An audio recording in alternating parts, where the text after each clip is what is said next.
Répondre question ça avec toute sincérité. L'on a parlé de Israël et de la fin des temps. Qui première image qui montait dans l'esprit? Réponse c'est que automatiquement image qui vient imposer dans l'esprit nous c'est guerre, explosion et en pile nation qui en conflit avec Israël. Et là ça nous dit tout bon vrai, c'est le dernier événement, c'est la dernière prophétie. C'est comme si nous croyons tout bagaille était de fini dans la guerre, le désordre et le chaos. Bon, où qu'on est, en tant que chrétien, nous devons être honnêtes. Nous devons rester dans l'enseignement fidèle de la parole de Dieu. Même si ces derniers temps, un pile enseignement chrétien mandé pour nous camber le focus, pour nous rester branchés sur les dernières actualités, pour nous analyser chaque conflit actuellement qui arrivé dans le monde, pour nous essayer de chercher un lien direct entre chaque événement avec une prophétie. Pendant que je rappelle que la Bible, la parole de Dieu, n'est pas un journal du futur qui te pose une petite question très simple. Et si malgré toute vigilance ça yo, nous t'a gardé dans mauvaise direction, nous pas braquer yeux nous sous ça nous t'a dû braquer yeux nous yo. Et si malheureusement nous passer complètement à côté de l'essentiel, à 100%, pas de doute sur ça, la Bible parlait de conflit. Oui, la Bible parlait de tensions. Oui, réellement, la Bible annonçait que quand cap vini yo, y a difficile en pile. Si tout bagay ça yo pas dernier événement qui doit arriver pour la fin.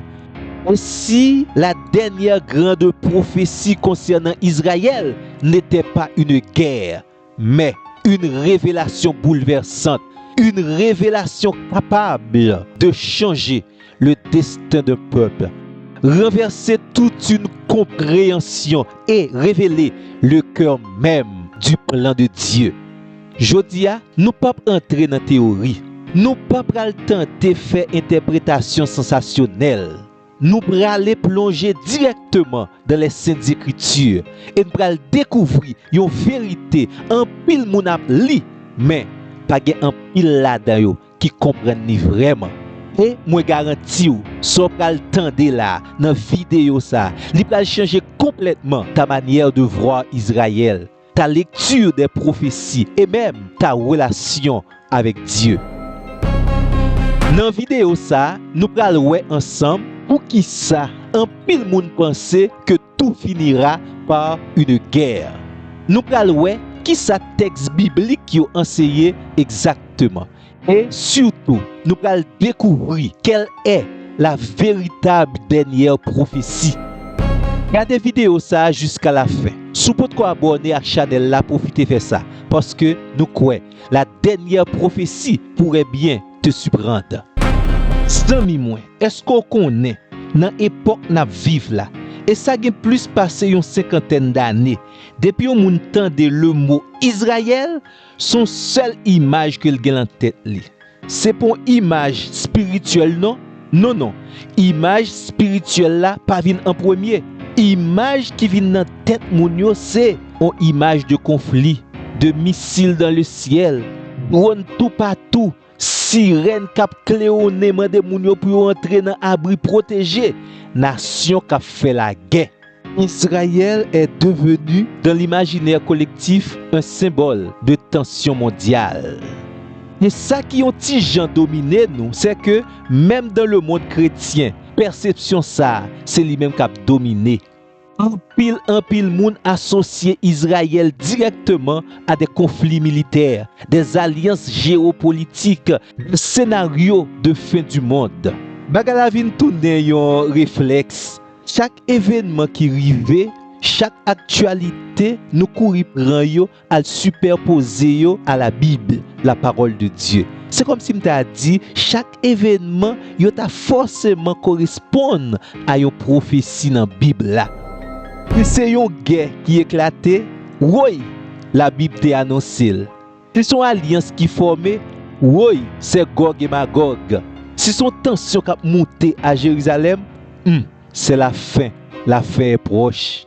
Et comme bons chrétiens que nous sommes, pour justifier nos propres conclusions, nous courons à râler la Bible, nous courons citer Ézéchiel 38 et 39, Zacharie chapitre 12. Dans le texte biblique, ça yo certainement lit des nations qui se rassemblent, une attaque contre Israël, une intervention spectaculaire de Dieu. Description qui dans le texte biblique ça yo vraiment puissante. Ces descriptions ressemblent à des scènes cinématographiques. Naturellement, les moun yo fin li texte biblique ça yo, mes conclusions yo fait. La fin des temps li égale à une grande guerre autour d'Israël. Tant les comme ça, événement ça l'a changé dans un conflit mondial. Le point final, c'est la destruction, la fin du monde. Rami moi, mais vrai problème nan oui, moun kap li prophétie ça yo seulement arrivé jusqu'au moment du conflit. Et puis yo campé là, yo gade tension yo, mais yo pas ouais transformation. Yo observé la guerre là, mais yo manqué la révélation de Dieu. Parce que certainement texte yo parlait de crise, mais texte yo pas arrêté seulement là dans crise yo. C'est là un pile monde passé à côté de l'essentiel. La guerre n'est pas la destination finale. Elle est seulement une transition. On y a question à poser. Une transition vers quoi? Une transition vers un moment beaucoup plus profond, vers un moment beaucoup plus bouleversant, vers un moment beaucoup plus spirituel que la plupart, malheureusement, ne voient même pas. Nous invitons pour capable lire jusqu'à la fin. Parce que juste après cette détention, ça, la Bible révèle nous quelque chose d'inattendu. Quelque chose que beaucoup lisent, mais ne réalisent pas.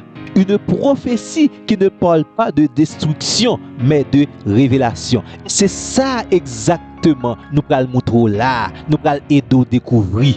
On nous lit ensemble Zacharie chapitre 12, verset 10. Ils regarderont à celui qu'ils ont percé. Tout se joue ici. Et pour comprendre verset ça, il faut tourner dans le contexte là. Selon Zacharie, Israël li entouré de nations. Pression a augmenté. Chaque jour qu'a passé, pression yo vient plus intense. Situation semblait li très critique.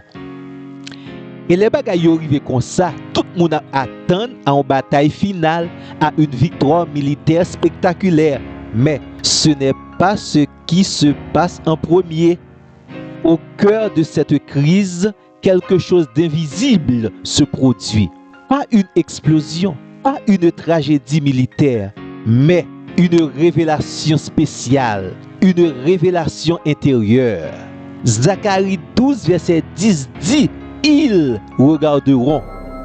Le verbe regarder ici il signifie reconnaître, comprendre, réaliser, être confronté à la vérité. Ce n'est pas un regard physique, c'est un regard spirituel. Ensuite, le texte l'a dit, celui qu'ils ont percé. Percé signifie ici rejeter, refuser. En d'autres termes, les Israélites ici, ils réalisent quelque chose de bouleversant. Nous avons rejeté celui que Dieu avait envoyé. C'est là exactement, prophétie prend une dimension totalement différente. Ce n'est pas une guerre extérieure, c'est une transformation intérieure. Nouveau Testament aide nous comprendre plus bien prophétie parce que cette prophétie lui pointait directement vers Jésus-Christ. On lit dans Jean chapitre 19 verset 37. Ils verront celui qu'ils ont percé. Ce verset relie directement la prophétie à la croix. Et c'est ça nous t'a dit depuis le commencement. Prophétie ça, il y a une dimension beaucoup plus immense. La dernière étape n'est pas une bataille, c'est une révélation de Christ. Comprenez ça très bien, amis moi. La guerre capable d'attirer attention monde, mais la révélation transforme le cœur. Dans cette prophétie, Dieu ne cherche pas seulement à sauver un territoire. Dieu cherche à transformer un peuple qui passe de l'aveuglement à la reconnaissance, du rejet à la repentance, de la distance à la rencontre. Et si vous comprenez bien jusqu'ici, la fin n'est pas une explosion, c'est une révélation. La fin, ce n'est pas une destruction, mais c'est une rencontre avec Jésus. Ça n'a dit là important en pile. Et si vous comprenez bien, ce n'est pas quelque chose inventé. C'est important. C'est même central dans la Bible. Parce que dans le Nouveau Testament, l'apôtre Paul lui parlait de vérité incontournable ça. Et c'est lui n'a invité pour analyser encore et toujours en profondeur. Tendez ça nous lit dans Romains chapitre 11 verset 26. Tout Israël sera sauvé. Ce verset est l'un des plus puissants et aussi l'un des plus mal compris. Paul ici, l'apôtre, l'a développé une argumentation très importante. Dans Romains chapitre 9, rivé dans Romains chapitre 11, Paul a répondu à une question très brûlante. Dieu a-t-il rejeté Israël? La réponse est claire, non. Romains chapitre 11 verset 1er. Dieu n'a pas rejeté son peuple. Mais en même temps, Paul reconnaît une réalité.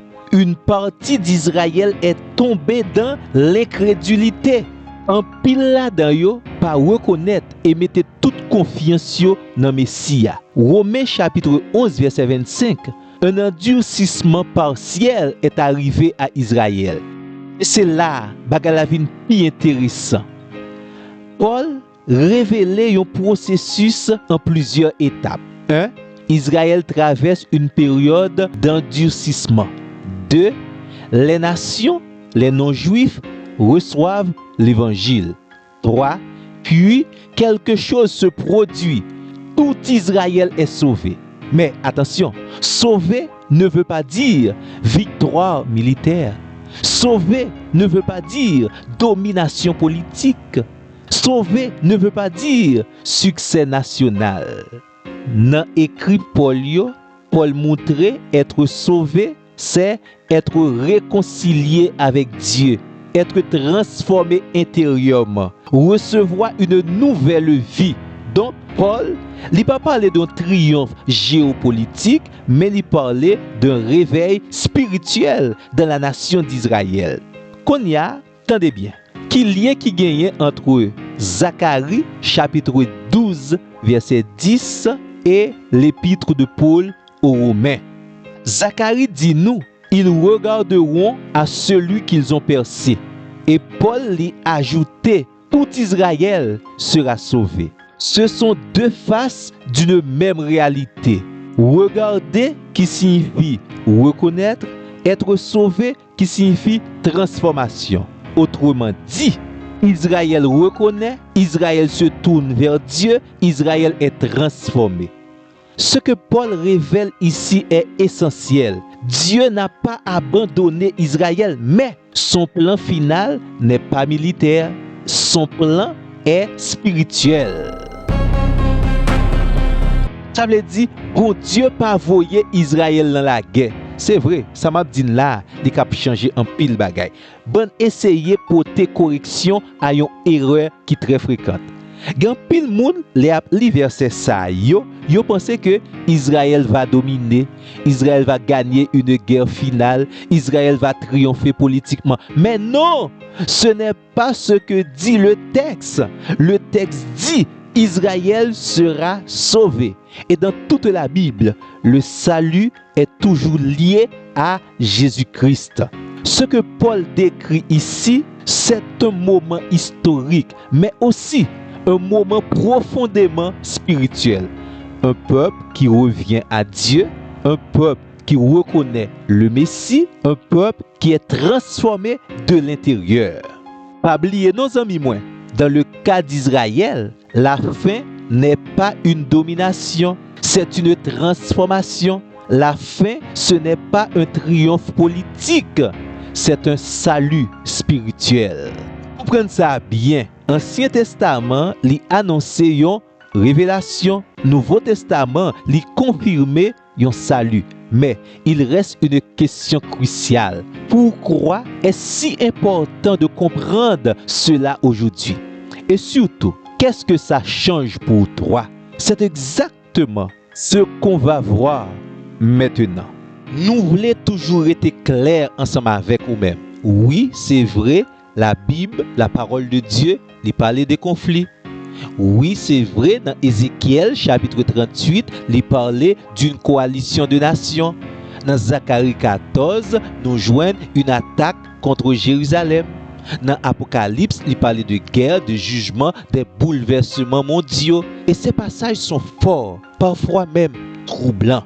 Mais voici ce que beaucoup ne voient pas. Ces guerres ne sont jamais la conclusion. Ces guerres sont des moments de tension, pas le point final. Ces guerres sont des crises, pas la destination. Et ça, c'est vrai, c'est gros, c'est coussioyé, mais il n'y a pas l'aboutissement du plan de Dieu. En réalité, très souvent, dans la Bible, la guerre est un point de bascule. Un moment où tout est ébranlé, les certitudes tombent, les cœurs sont confrontés. Mais après cette secousse, quelque chose de beaucoup plus profond se produit. Qui ça lié en réalité? La révélation du Christ. Au cœur des prophéties, il y a un moment central. La révélation du Christ. Et ça, personne ne peut doit cacher lui, parce que c'est une vérité qui éclate. Jean-Noël dit déjà, les Israélites regarderont à celui qu'ils ont percé. La révélation vient après l'attention. Et les révélations ça arrivait, lui provoquer une réaction profonde, la repentance. Nous dit bien, pas une défaite militaire, mais une transformation du cœur. Pas une capitulation politique, mais un cœur tourné vers Dieu. La Bible a montré souvent, le plus grand changement n'est pas extérieur, il est intérieur. C'est là exactement nous joindre la vraie conclusion des prophéties, le règne de Dieu. Pas un règne humain, pas une domination nationale, mais le règne de Dieu sur son peuple. Livre Apocalypse là, il n'est pas terminé avec le chaos. Non. Livre Apocalypse l'a montré un Dieu qui établit son autorité. Livre Apocalypse l'a montré que le mal est vaincu, la paix est restaurée. Voilà la fin réelle. Pas la guerre, mais le règne de Dieu. Comprendre bien renversement, ça n'a pas expliqué là. Il y a pile monde qui pensait que tout finit par une guerre. Mais non, la Bible montre la guerre n'est pas la fin. La guerre n'est qu'un passage. La finalité, c'est Dieu. N'a pas reprendre ça pour vous-même. La guerre attire l'attention, mais elle ne donne pas de sens. La révélation donne le sens et change tout. Il est vrai que la guerre secoue, mais Dieu transforme. La guerre fait du bruit, mais Dieu révèle. La guerre passe, mais le règne de Dieu demeure. On y a, Jean-Noël dans la prophétie, si la guerre n'est pas la conclusion, pour qui ça important en pile pour bien comprendre et connaître la vérité ça? Qui ça changé la manière que vous croyez ou vivez ou gardez le monde? Parce que vérité ça, c'est pas seulement une prophétie, c'est surtout une vérité personnelle. Nous sautons très clairement, la guerre n'est pas la fin des prophéties. Mais nous ne pouvons pas arrêter là, il faut aller plus loin. Pour qui ça, erreur ça, est très dangereuse. Le fait de savoir que la guerre n'est pas la fin des prophéties, qu'est-ce que ça change concrètement dans ta vie? Leur comprendre et accepter que la guerre c'est la fin des prophéties, ça plus que une erreur d'interprétation. C'est un événement et une erreur qui est capable d'affecter la foi. Leur comprendre que la guerre c'est la fin des prophéties, ou vivre malheureusement dans la peur. Les malheureusement, ou comprendre et accepter que tout tourne autour de la guerre, mais on finit par imaginer et même anticiper tout scénario qui pitrisio. Parce que chaque nouvelle ou attendez, li metto sous tension. Chaque conflit qui éclate pour même son signal bagay yo pral triste en pile. Chaque tension ça yo devenu une menace et une menace pour qui? Pour même. Pour qui ça? Pour la foi.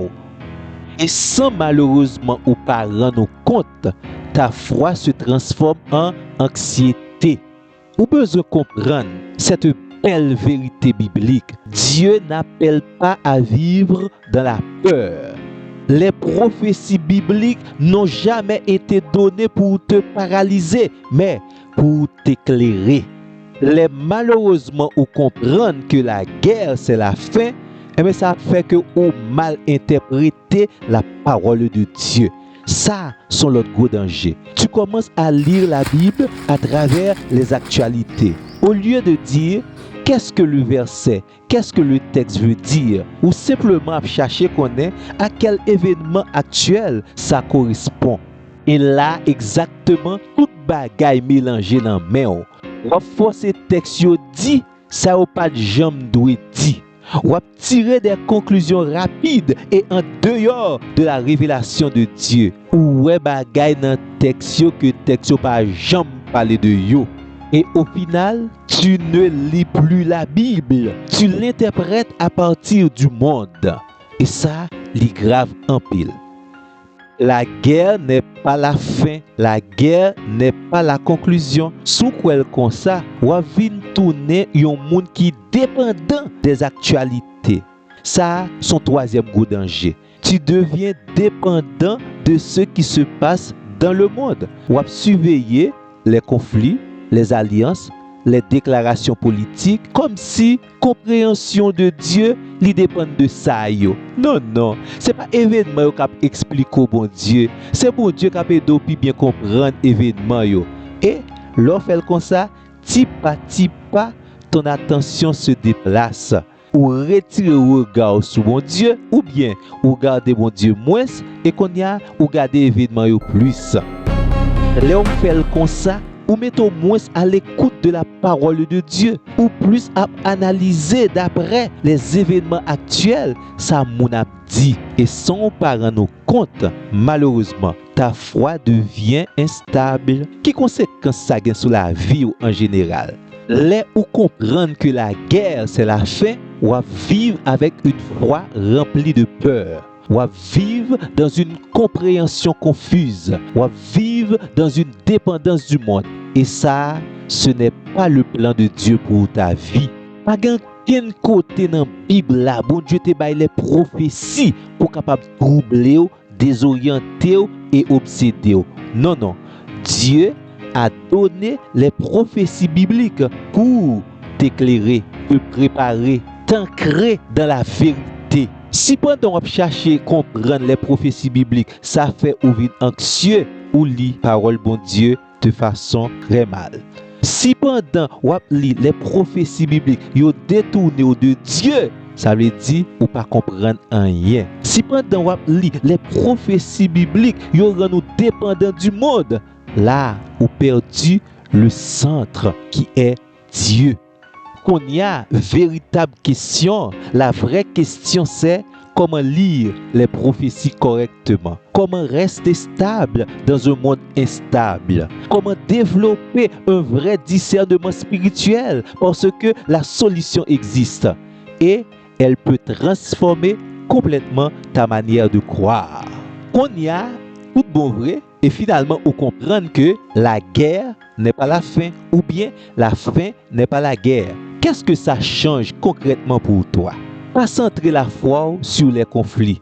Ça, c'est un conseil que nous. Le monde est rempli avec crise, mais ta foi ne doit pas être contrôlée et conduite sur ce qui change. Si vous basez la foi sur les guerres, les tensions, les actualités, laissez la foi pas camper sous aucune base solide. Parce que le monde change, mais Dieu ne change pas. Ou besoin centrer la foi sur Jésus-Christ. La clé de tout est là. Pas un pays, pas une guerre, pas un événement, pas une prophétie isolée, La clé de tout est une personne. Et cette personne, c'est Jésus-Christ.